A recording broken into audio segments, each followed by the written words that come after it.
빌립보서에 바울이 감옥에 있으면서 경험하고 내가 감옥에 있는 것이 복음의 진전이 되었다. 더 험악한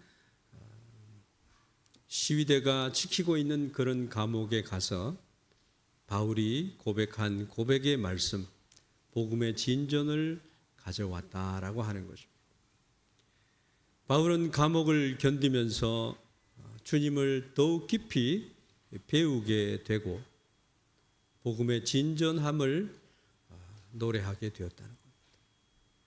여러분의 삶 속에 새해를 시작하면서 나의 삶 가운데 하나님의 복음의 진전이 있는가 하는 것을 찾아볼 때가 아닌가 싶습니다. 새해가 그냥 주어진 새해가 아니라 하나님의 은혜와 뜻과 영광을 위해서 살아가는 그런 복된 생애가 되기를 주의 이름으로 축원합니다.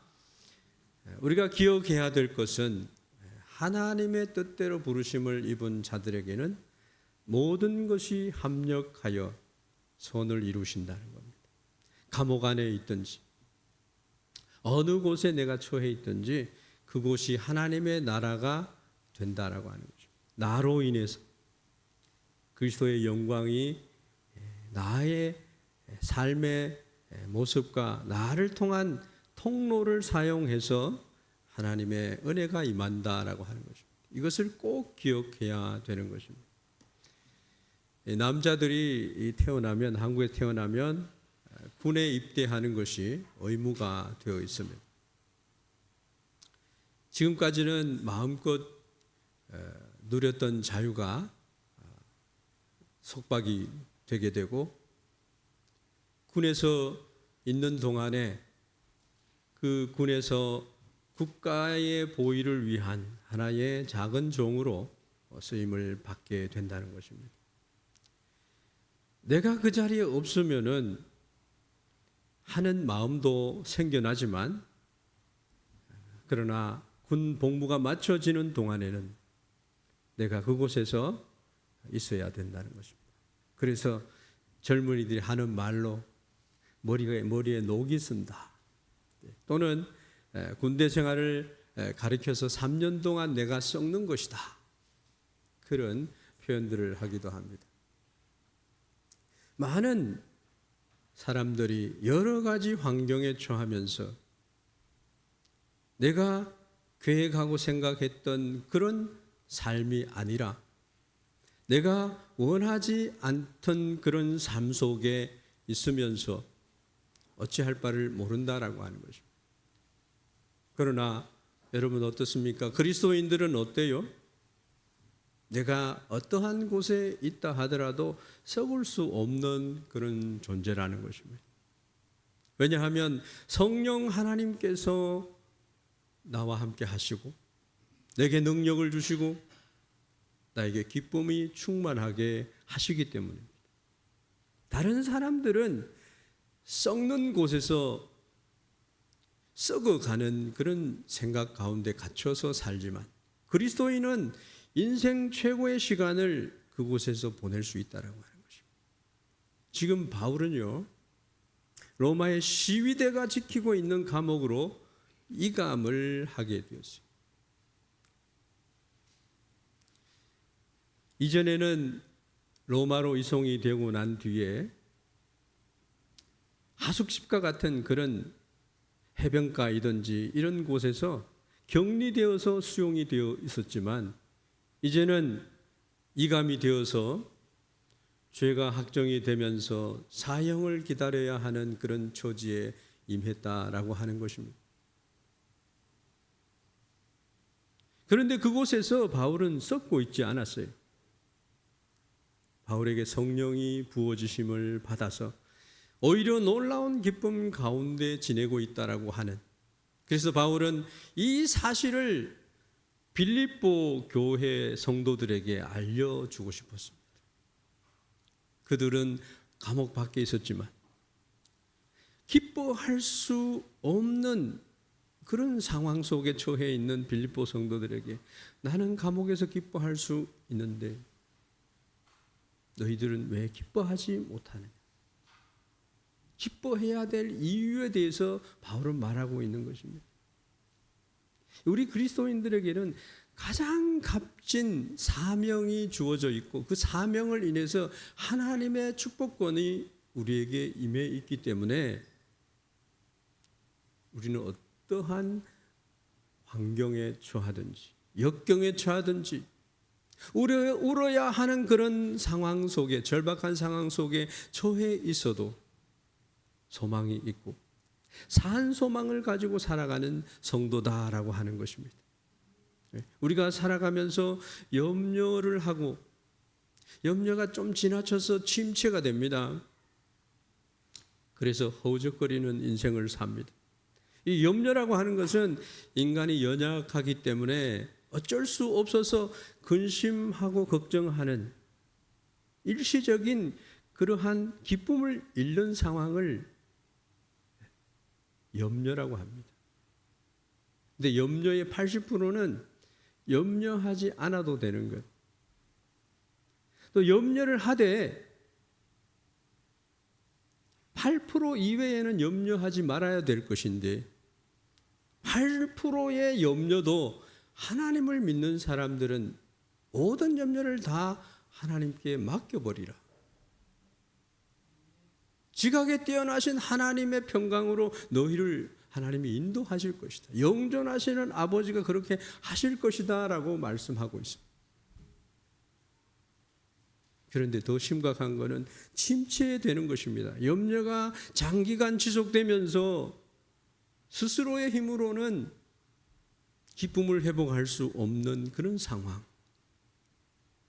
그래서 그 사람에게는 침체한 사람에게는 진단과 치료가 필요해요. 특별한 그런 보호가 필요하다는 겁니다. 그래서 현장에서 이탈되어 버리면은 조금 그 짐이 반감이 된다고 그래요. 그렇다고 항상 이탈되어서 있을 수는 없지 않아요. 또 이탈되어 있으면은 원래 자리로 가고 싶은 마음이 발동을 합니다. 내버려 둔다고 저절로 회복되지도 않습니다. 그럴 때 우리는 하나님을 바라보는 것입니다. 너 인생은 하나님을 바라라. 힘이 없는 너를 도와줄 수 없는 인생을 의지하지 말라. 이게 믿음의 사람들이 가는 길이에요. 그래서 그러한 가운데 빠져 있는 분들은 기도 제목을 가지고 하나님 앞으로 나오는 겁니다. 기도의 동력자들과 함께 기도하는 것입니다. 그런 면에서 우리 서로는 신앙의 상담자가 되어줘요. 내 옆에 있는 분이 나를 나타내 줄 수 있는 가장 귀한 분들이다라고 하는 것입니다.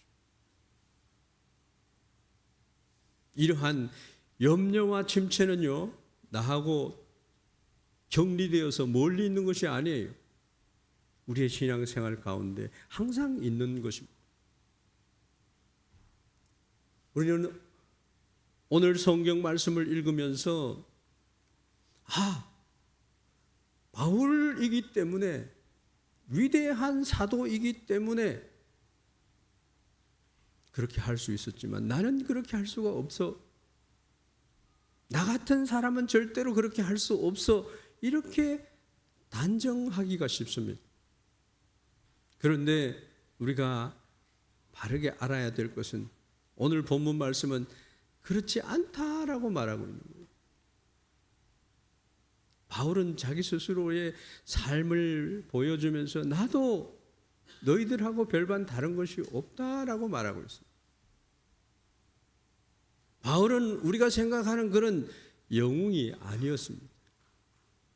그는 신앙의 문제로 또 양육했던 많은 형제들과 헤어지면서 더 걱정이 많아집니다. 불편한 관계에 있던 동력자들 때문에 많이 괴로워하기도 했습니다. 이런 괴로움은 사실 털어놓기 어려운 것이잖아요. 그런데 바울은 감옥에서 본인을 돌아보면서 내가 부족했다라고 하는 것을 깨닫고 자기들끼리도 하나 되지 못하는 그런 우리들이 어떻게 그리스도의 사랑을 전파할 수 있겠느냐, 이런 생각에 도달을 했다라고 하는 것입니다. 그래서 위대한 사도 바울에게도 분명 우리가 알기로 잘 용납하기 어려운 그러한 일들과 동력자들 간의 관계가 있었다라고 하는 것입니다. 왜? 가정 안에도요, 같이 살기 때문에 불편한 관계들이 일어나는 거예요. 교회 안에도 서로 몰랐던 사람이 예수님의 십자가의 복음을 바라보면서 모였는데 그것이 오히려 나에게 불편한 관계를 줬다고 할 수가 있는 것입니다. 그럴 때 우리는 어떻게 해야 되느냐? 인간적인 눈으로 볼 때 사도 바울은 도저히 용납할 수 없다고 떠나가는 마가 대마를 그냥 놓아버렸어요. 그런데 감옥 안에서 믿음의 눈을 열어보니까 오히려 그들이 사랑스럽고 그들을 마음 진심으로 받아들이게 되고 감사할 수 있게 되었다는 것입니다. 할렐루야. 바울은요, 빌립보 교회 성도들에게 자기의 심경을 다 털어내 놓았습니다. 내가 다시 말하노니 기뻐하라. 항상 기뻐하라. 많은 교회 성도들을 향해서 바울이 말하는 말은 기뻐하라. 왜 기뻐하지 못하느냐? 바울은 이 편지를 통해서 자신이 얼마나 나약한 인간의 몸과 생각을 가졌는지, 그런데 하나님을 믿는 믿음을 갖게 되니까 얼마나 아름다운 결과를 얻게 되었는지 빌립보 교회 성도들에게 말하고 있는 겁니다. 바울이 처한 상황을 우리가 생각해 보면요, 상황은 더 악화되고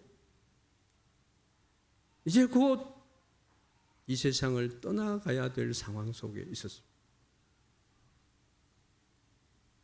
복음도 전하지 못하고 성경 공부도 할 수 없는 상황으로 빠져들었어요. 상당한 자유를 가지고 있었지만 이제 악명 높은 로마 감옥에 시위대가 지키고 있는 감옥으로 가야 되는 거예요. 틈틈이 복음을 전해 왔지만 이제는 만날 수 있는 사람도 만나지 못하고 바울은 완전히 자유가 봉쇄되고 이제 여러분 감옥에 관한 영화들을 많이 보잖아요. 자유가 억압을 받고 힘센 사람의 지배를 받는. 바울도 현실적으로는 일신상의 문제를 가지고 있으면서 비인간적인 대우와 재판으로 아무 죄가 없는 상황 가운데서 바울은 그런 불편함을 겪어야만 했어요. 죽음의 인간적인 생각들도 많이 찾아왔을 것입니다. 그런데 바울이 디모데에게 말하는 말씀 보면 내가 달려갈 길을 다 달리고 믿음을 지켰어. 의로우신 재판장이 나를 위해서 예비하신 의의 면류관이 있다라고 하는 거죠. 그런데 죽음을 앞둔 바울의 염려는 무엇이었을까요? 언제 죽을지 모르는 상태에서 그가 걱정하는 미래는 무엇이었을까요? 그것은 복음을 더 전해야 되는데 내가 지금까지 양육하던 사람들이 많은데 그들 주위에는 나의 전한 복음을 방해하는 사람들이 너무 많은데 그들을 돕지 못해 안타까워하는 그런 마음, 그것을 염려하고 걱정했어요. 많은 잘못된 종교 지도자들이, 복음을 방해하는 자들이 있었다는 것입니다. 그런데 바울은 그것을 오히려 감옥 안에 있으면서 자기의 걸어온 그런 상황을 직시해서 보면서 그가 고백하는 말에 우리가 귀를 기울여야 되는데, 형제들아 나의 당한 일이 도리어 복음의 진전이 된 줄을 너희가 알기를 원하노라. 바울은 감옥에서 승리했습니다. 어떤 신비로운 기적이 일어나서 옥문이 탁 열려가지고 승리한 게 아니에요. 그 안에서도 주님을 의뢰하고 주님께 자신을 맡겨드리는 믿음 때문이었습니다. 믿음은 이김을 주시는 거예요. 바울은 감옥에서 자기 안에 완전하려고 하는 그런 경향을 가지고 있었고, 끝까지 우리가 그렇습니다. 하나님을 신뢰하지 못하게 만드는 그런 기질들이 있고, 내 힘으로 하려고 하는 거예요. 하나님께 모든 것을 맡기지 못하는 그런 완벽주의를 가지고 있고, 또 다른 사람 앞에서 자신의 약한 모습을 인정하기 싫어하는 뭔가 모르는 나의 완악함과 교만함과 자만함과 프라이드 같은 것이 있다는 것. 바울은 감옥 안에서 이런 자기 안에 내재되어 있고 뿌리 깊이 내려져 있는 자기를 힘들게 하는 것들을 다 걷어냈습니다. 여러분, 신앙생활은요, 새해를 맞아서 우리가 생각해야 할 신앙의 대차 대조표는요 있어야 한다. 여러분, 내려놓으셔야 됩니다. 바울이 로마 감옥 시위대들이 지키는 그 감옥 안에서 아름다운 열매를 맺고 승리할 수 있었던 것은 자기의 힘을 내려놓은 것입니다. 그리고 주님을 바라본 것입니다. 내가 당한 일이라고 하는 것이 뭡니까? 최악의 상황까지 내려간 자기 자신의 이야기를 하는 것이, 어느 날부터 갑자기 사정이 바뀌어가지고 더 악명 높은 시위대 안의 감옥으로 옮겨지게 되고 육체적으로 매였을 뿐만 아니라 더는 다른 사람들을 도울 수도 없는 상황에 빠졌다는 겁니다.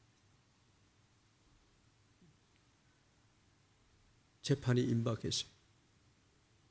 자신의 삶과 죽음의 문제를 앞에 놓고 많은 고민을 하게 됩니다. 그 고민이 우리가 상상을 할 수 없는, 상상을 초월하는 고민이에요. 뭐를 먹을까, 입을까, 마실까 염려하는 그런 고민이 아니에요. 여러분, 우리는 우리 안에 보배를 가졌어요. 사방으로 우겨삼을 당해도 우겨삼을 당하지 않는, 어떠한 공격을 받아도 자유할 수 있는 그런 능력을 가진,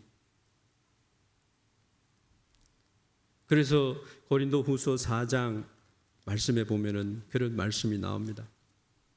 제가 한번 찾아서 읽어드리면 좋겠습니다. 고린도후서 4장 7절부터 이 말씀. 우리가 이 보배를 질그릇에 가졌으니 이는 심히 큰 능력을 하나님께 있고 우리에게 있지 아니함을 알게 하려 함이라.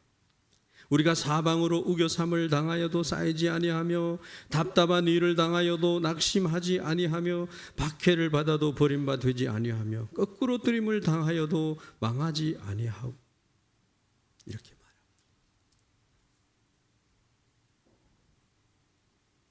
어쩌면 바울은 사역이 이제 맞춰지고 하나님 앞에 주의 나라에 소천해야 되는 그런 상황에 처했어요. 이제 그가 해야 되는 일은 무엇입니까? 이것은 바울의 문제가 아니에요. 나와 연결이 되어 있는 문제예요. 그는 교회를 염려하는 일이 제일 마음에 있었습니다. 마치 부모가 어린 자녀를 두고 중한 병에 걸려서 죽기 직전에 있는 그런 심정이 아니었겠는가.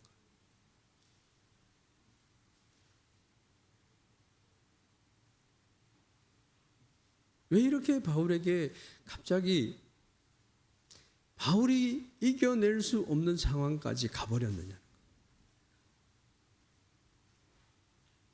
그곳에서 바울은 생각을 바꿨어요. 생각을. 그러므로 바울에게는 새로운 놀라운 반전이 일어났다는 겁니다. 상상하지 못한 복음의 진보를 가져왔다는 거예요.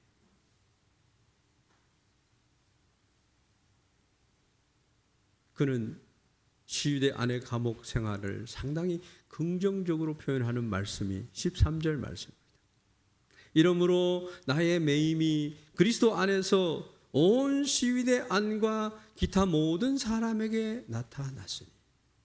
여러분, 감옥 안에서 바울의 아름다운 그런 모습들이 이 시위대, 이 감옥 안뿐만 아니라 모든 사람에게 나타났다는 겁니다. 얼마나 놀라운 반전이냐는 겁니다.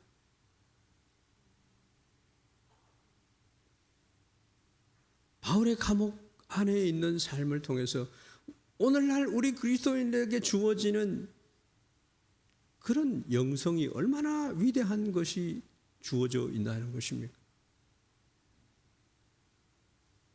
바울은 시위대 안에서 자신의 생활에 대해 대차 대조표를 만들었던 것입니다.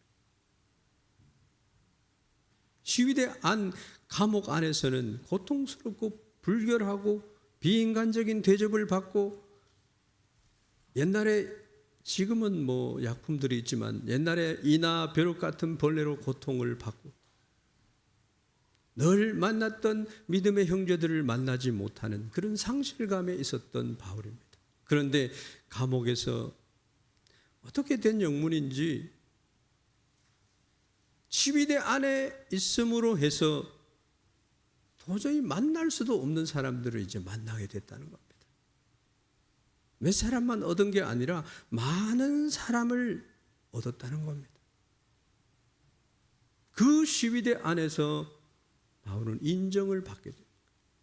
여러분, 우리 교회에서 사랑을 받고 인정을 받는 것, 어렵더라도 그것을 인내하면서 교회 생활을 꾸준히 하는 것입니다. 내가 원하는 교회를 찾아다녀 보세요. 어디에 가도 그런 교회는 없어요. 그런데 그런 이루어지지 않는 이상을 가지고 교회 생활을 하는 사람들이 많습니다. 그리스도의 몸된 교회의 부족한 부분을 내가 채워나가는 거예요. 모퉁이 돌이 되어야 되는 거예요. 한 알의 밀알이 되는 거예요. 예수님이 그러한 삶을 살았고 우리에게 그 모습을 보여주셨어요. 죽기까지 복종하시고 허물 아래 무덤에 내려가셨어요. 근데 하나님께서는 그를 높이셔서 하늘에 있는 자와 땅에 있는 자와 모든 자들이 그리스도의 이름에 무릎을 꿇게 하시고, 여러분, 겸손과 온유는요, 우리 그리스도인들의 가져야 할 상식적인 덕목입니다.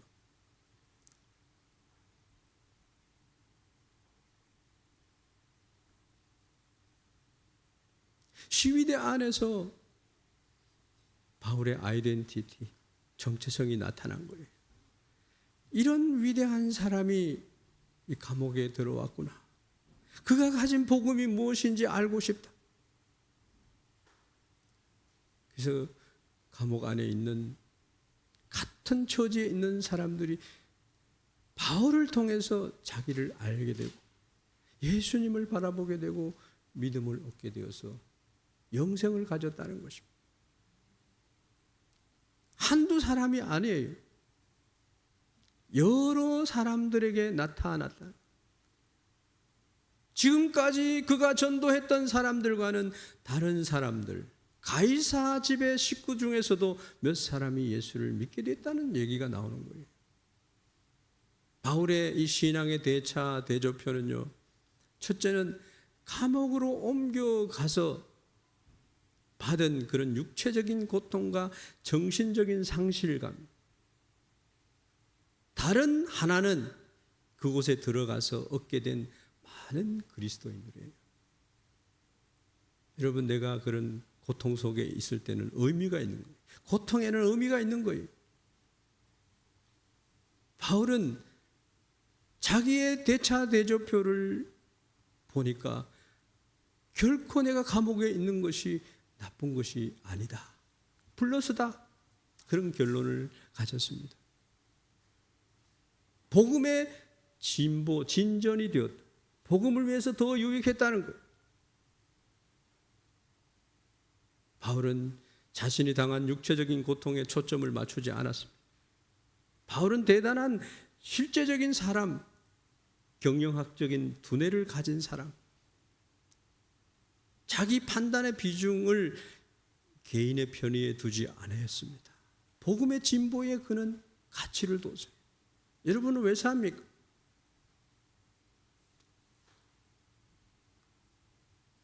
웨스트민스터 신앙 교리 제1모는 사람이 사는 목적이 무엇인가?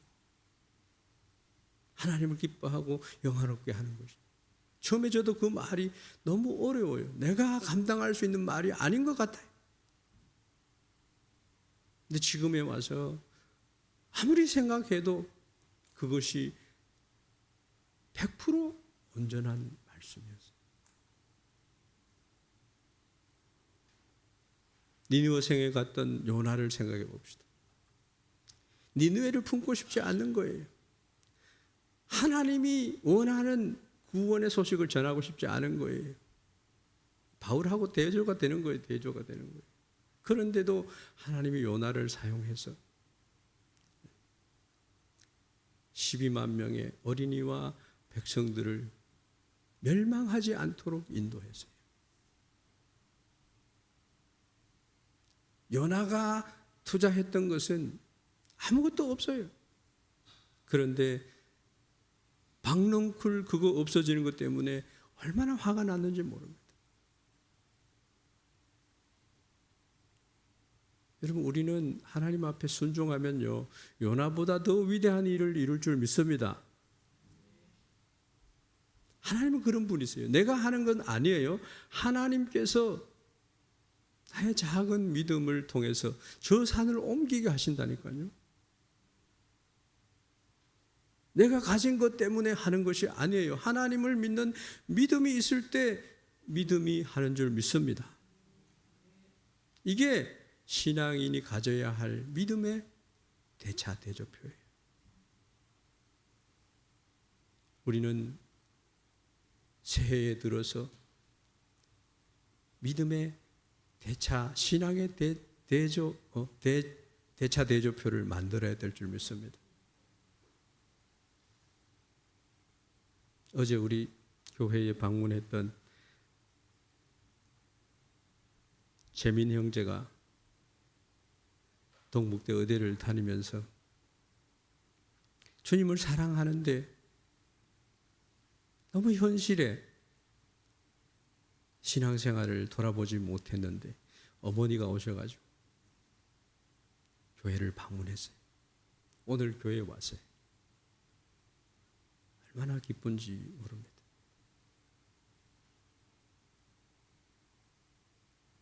신앙을 선택하고 더 좋은 복음의 진전을 이루었다고 하는 고백, 우리에게 있어야 될 고백이 아니겠습니까? 자꾸만 우리는 자기가 생각하는 귀중한 것을 생각해내고 자기 자랑을 하려고 합니다. 자기가 가장 주님을 사랑한다고도 합니다. 그런데 주님은 어떻게 생각하십니까?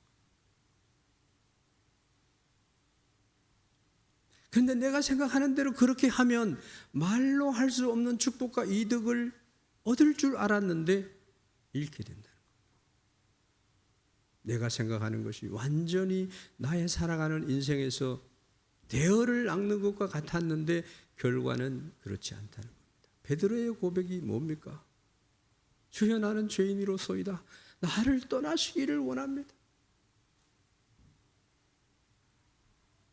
자기가 게네사렛 호수 갈릴리 바다에 어부로서는 제일 좋은 훌륭한 어부로 생각을 했어요. 주님은 우리를 다 아세요. 이놈아, 내가 너를 얼마나 사랑하는지 아느냐. 빌립보 교회 성도들아, 내가 너희들을 얼마나 사랑하는지 아느냐. 내가 너희들은 면류관이다. 기뻐해야 될 사람들이다.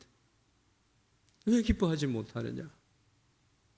유니게와 순두개에게 권하노니 그리스도 안에 서라 말하고 있습니다.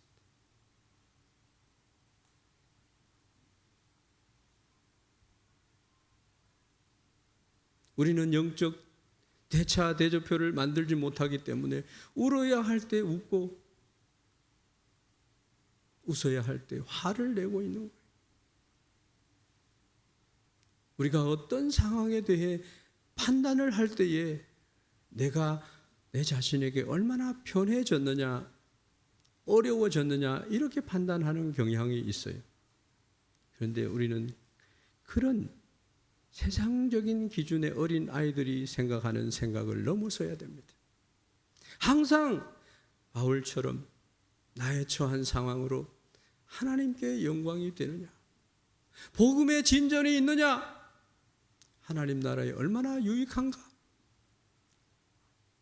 교회를 염려하는 분들의 이야기를 들으면 바울의 이 복음의 진전이라고 하는 이 고백의 말이 얼마나 목회자인 저에게 막 크게 다가오는지 여러분들도 그럴 줄 압니다. 뒤쪽에 보면은 똑같이 그리스도인으로 하나님을 섬기는데 서로 바울을 못 잡아 먹어가지고 막 방해하는 사람이 나옵니다. 그런데 바울의 고백은 뭡니까?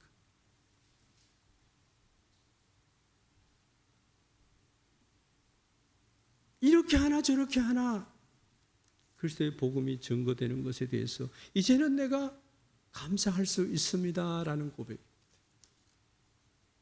이것은 저의 고백이 되어야 되고 여러분들의 고백이 되어야 될 줄로 믿습니다. 어떤 사람은 하나님 나라에서 아무런 의미 없는 일을 위해서 1년 내내 뛰어다닙니다. 호산나 교회에 있으면서 많은 장로님들 이야기를 듣습니다. 얼마나 바쁘게 쫓아다니시는지. 그런데 하나님 나라의 입장에서 보면 아무런 의미도 없는 일을 위해서 1년 내내 동분서주를 하고 있는 거예요. 그런 장로님들은요, 한 영혼에게 도움을 주지도 못할 뿐더러 겨우 식구들 밥 먹여 살리느라고 정신없이 뛰어다니는 거예요. 우리는 그런 일을 보면 안타까워하고 울어야 돼요. 우리에게 있어 신앙의 가장 귀한 기준은 무엇입니까? 하나님 말씀이 되어야 될 줄로 믿습니다. 내가 아닙니다. 주님이 되어야 될 줄로 믿습니다. 내 자신의 삶을 복음의 진보의 기준을 두고 정리해 보라고 바울은 말하고 있는 겁니다. 내 삶이 과연 복음의 진보였는가, 복음의 후퇴였는가? 나를 위한 것이었는가, 주님의 교회와 몸된 교회와 주님을 위한 것이었는가?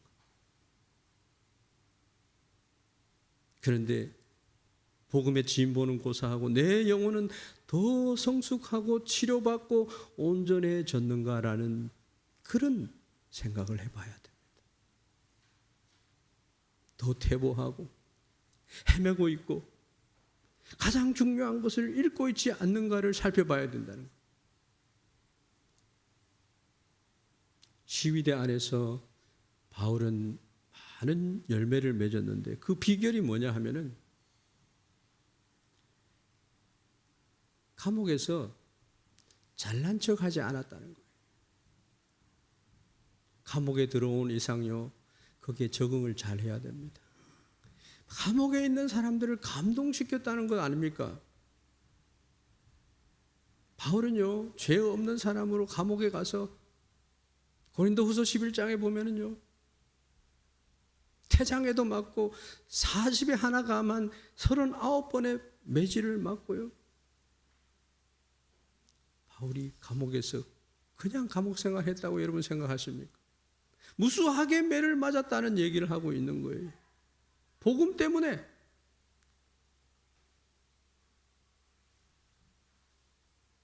감옥 안에서 어른 행세가 통용되지 않고 계급을 가질 수가 없고 비인간적인 처우를 받아야 하는 위대하고 놀라운 신학자였던 바울이 이방인의 감옥에서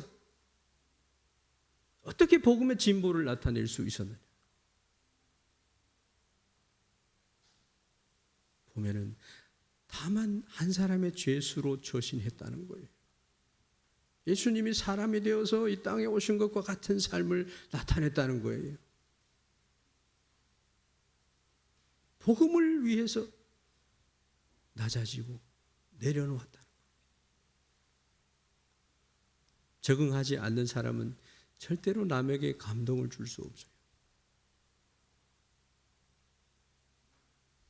대통령이 감옥에 들어갔잖아요. 3평짜리 그곳에서 똑같은 죄수들처럼 생활했잖아요. 만약에 내가 대통령인데 하고 대통령처럼 행세를 했다라고 하면은 아직도 저 사람이 정신을 못 차려서 그렇다. 그렇게 비난을 받지 않겠습니다. 한번 생각해 보세요. 로마 군인들 중에서 감옥을 지키는 군인이 가장 보직이 나쁜 사람들이에요. 제 친구도 청송교도소에 거기에서 높은 직위에서 일을 하고 있어요. 그들이 뭘 하는지 압니까? 하루 종일 상대하는 사람들이 아주 악한 죄인들과 접해야 되는데, 근데 그 간수가 바울에게 감동을 받아요.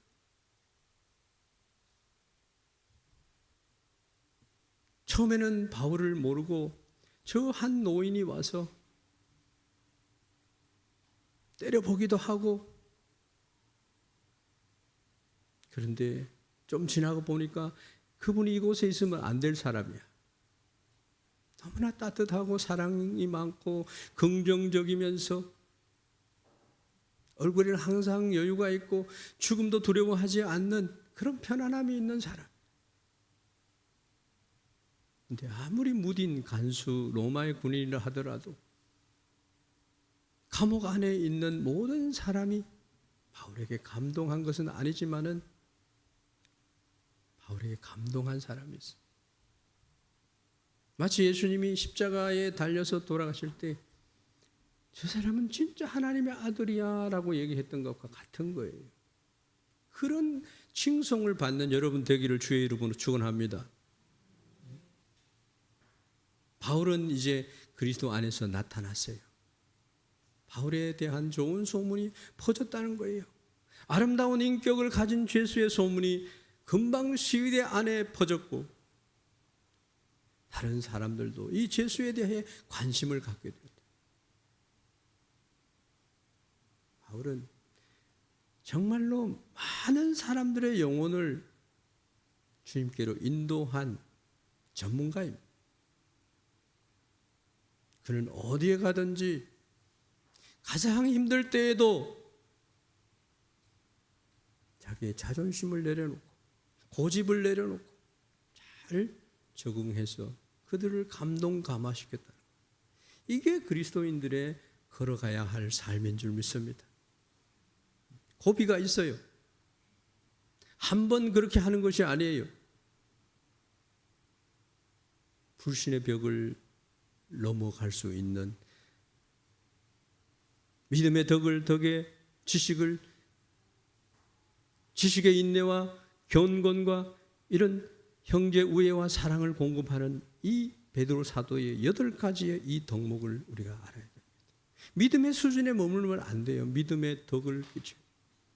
덕에 하나님의 말씀을 더해야 되는, 거기에 인내와 경건과 바울이 갈라디아 교회에 얘기한 내용이 있고, 흩어져 있는 갑바도기아라든지 갈라디아라든지 여러 지역의 디아스포라의 성도들에게 쓴 편지가 바로 그런 것이에요. 우리 그리스도인들은요, 신앙의 대차 대조표가 있어야 돼요. 바울은 그렇기 때문에 이 감옥 안에서 많은 사람들을 그리스도께로 인도할 수 있는 믿음의 열쇠를 맺은 줄로 믿습니다. 세 번째로는 믿음의 형제들이 어떤 반응을 했느냐는 겁니다. 형제 중 다수가 나의 매임을 인하여 주 안에서 신뢰함으로 겁없이 하나님의 말씀을 더욱 담대히 말하게 되었느니라.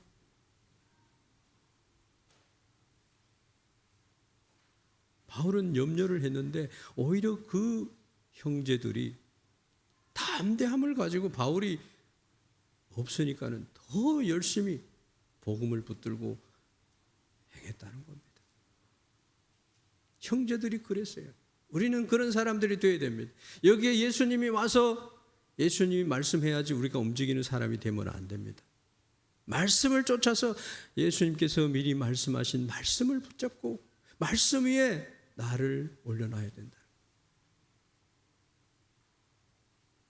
분명히 그들 중에도 신앙이 흔들린 자도 있었을 겁니다. 그런데 대다수가 그렇지 않았어요.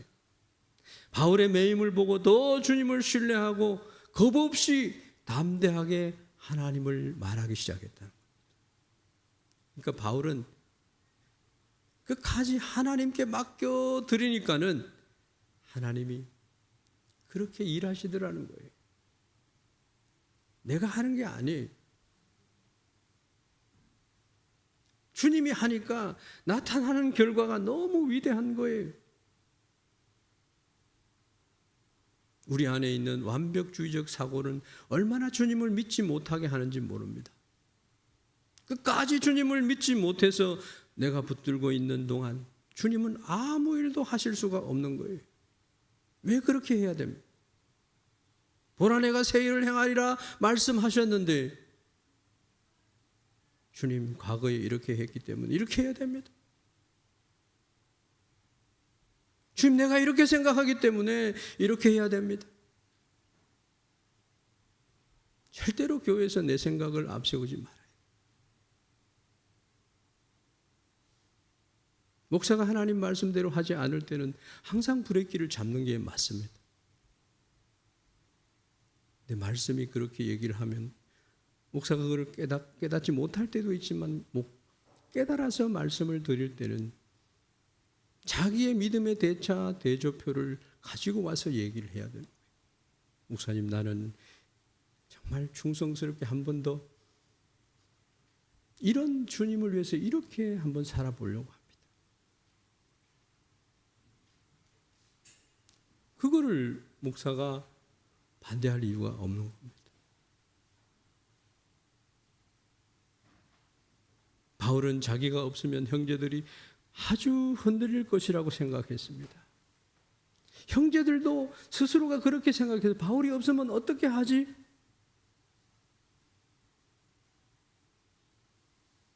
전도는 바울같이 탁월한 말씀의 종이나 하는 것이야. 나처럼 믿은 지 얼마 되지도 않는 사람은 아무것도 할 수 없어. 그렇게 생각할 수 있습니다. 왜 바울을 믿어야 됩니까? 예수님 하나님을 바라봐야 될 줄 믿습니다.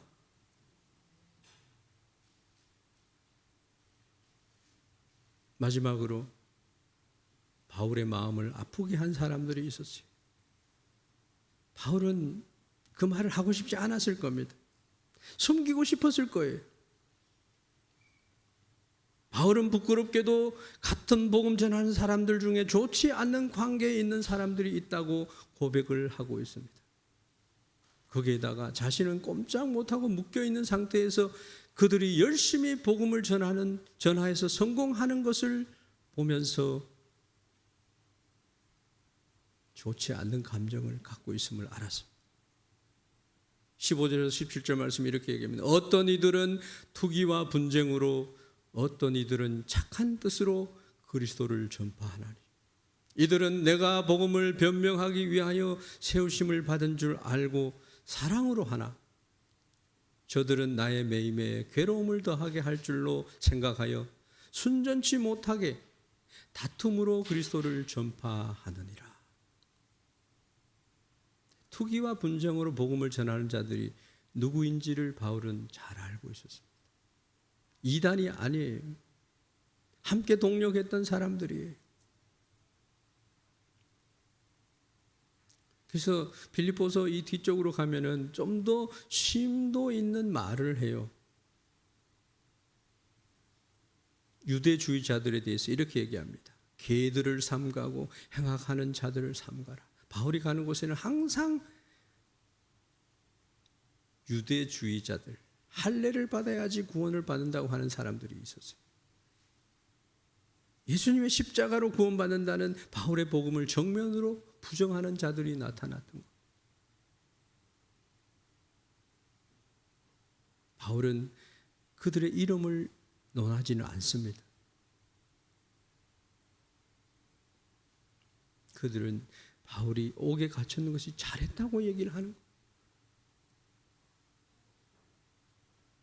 로마 안에는 복음을 위해서 열심을 내는 두 부류의 사람들이 있었는데, 하나는 바울이 감옥에 갇혀 있으므로 우리라도 복음을 전해야 되지 하면서 하는 복음을 전하는 그런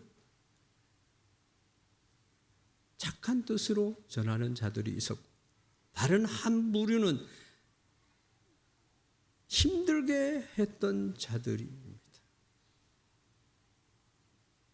그들은 바울이 감옥에 있으므로 우리의 세력을 넓힐 때가 됐다. 이방인의 사도, 이방의 잘못된 복음을 전하는 이 사도 바울을 제거할 때가 됐다. 이렇게 생각을 한 것입니다.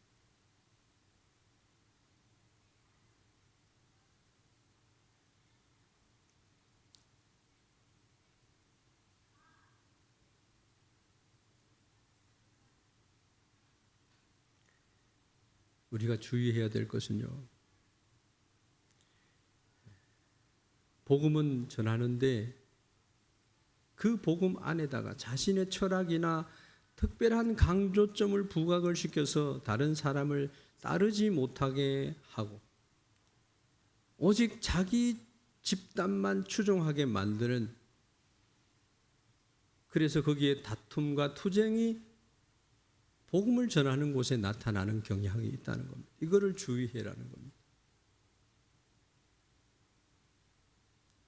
다시 말해서 예수님을 믿기는 믿지만 자신들의 신앙 성향이 상당히 강하기 때문에 쉽게 다른 사람의 가르침을 받아들이지 못하게 하는 것입니다. 하나님의 말씀을 방해하는 거예요.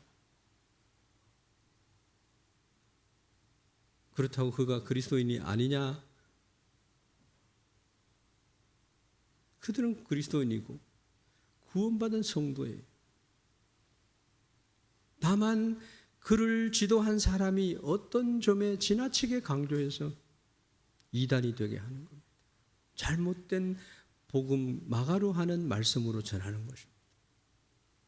이 말세가 되면요, 적그리스도가 나타난다, 거짓 사도들이 나타난다는 말을 얼마나 많이 하고 있습니까?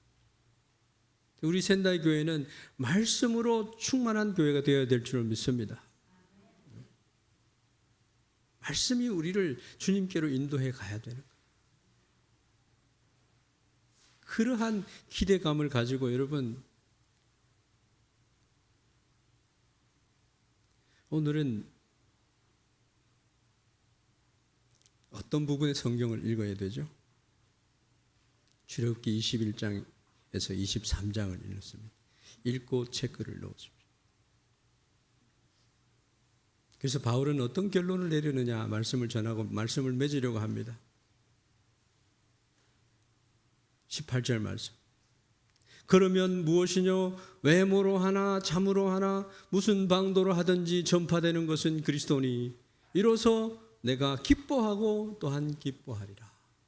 바울은 이제 형제들과의 관계, 나를 공격하는 사람들에 대한 관계, 이런 것들을 그리스도 안에서 다 수용하고 품겠다는 거예요. 오늘 우리 공동의회가 있는데 충성된 자들, 주님을 사랑하는 자들이 많이 일어나기를 바랍니다. 그래서 우리 장집사님 기도했던 내용처럼 화목하고 아름답고 주님이 영광을 받는 그런 교회가 되도록 우리가 함께 해야 될 줄로 믿습니다.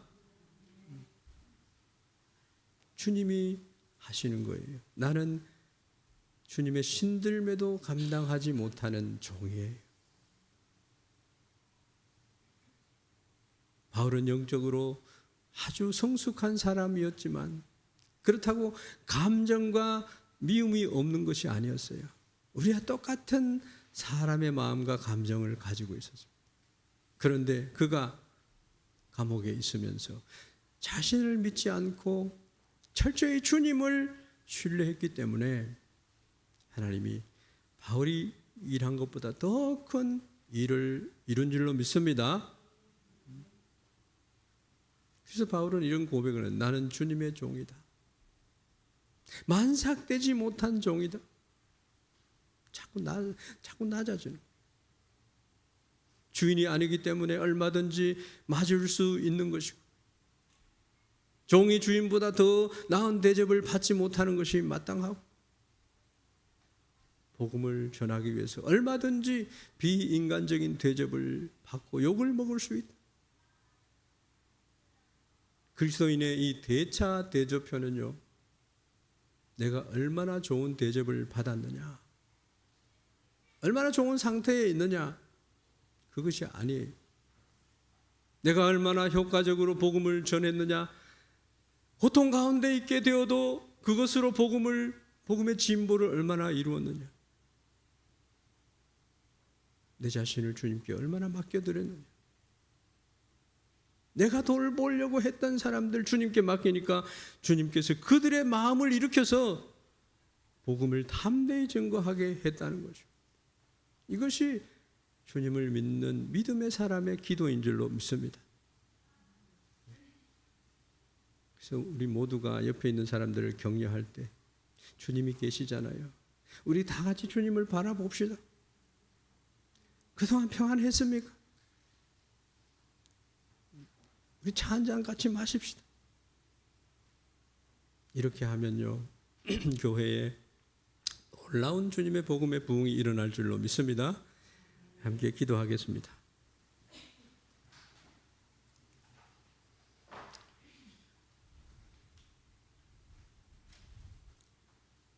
하나님 아버지, 우리의 모든 삶과 환경이 복음의 진보를 이루기 위해서 우리가 사용되어지기를 소망합니다. 바울은 감옥에서도 주님의 일을 놓지 않고 복음을 전하면서 오히려 감사하고 기쁨으로 충만했던 것을 우리가 오늘 말씀을 통해서 알게 됩니다. 오늘 특별히 공동의회를 준비하는데 주께서 복음의 진보를 위해서 주님의 꿈이 우리 교회를 통해서 일어날 수 있도록 축복하여 주시옵소서. 한 마음이 되어서 주님의 몸된 교회를 아름답게 섬겨나가는 그런 은혜가 있게 하여 주시옵소서.